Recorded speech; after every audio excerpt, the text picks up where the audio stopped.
Our Holston74 tube profile offers you a unique way to display your LEDs. It's square in shape with a side measuring 2.91 inches, and is available in black and white on our site.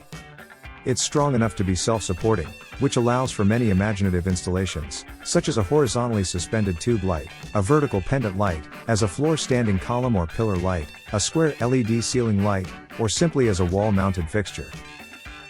They also make great frames. When it comes to installing the LEDs inside the profile, we offer this mounting kit. It features an Alu 360 profile, which is held in place by two end caps. We also offer these brackets, which makes it easy for you to attach the tube to your wall or ceiling. We don't recommend using polycarbonate in outside areas, as sunlight can cause discoloration. Here's a quick demonstration of the aesthetic differences between the black and white tubes. As you can see, the black tube tends to make the colors pop. On the other hand, the white profile lets through more light, making it a good choice if you're wanting to brighten your room.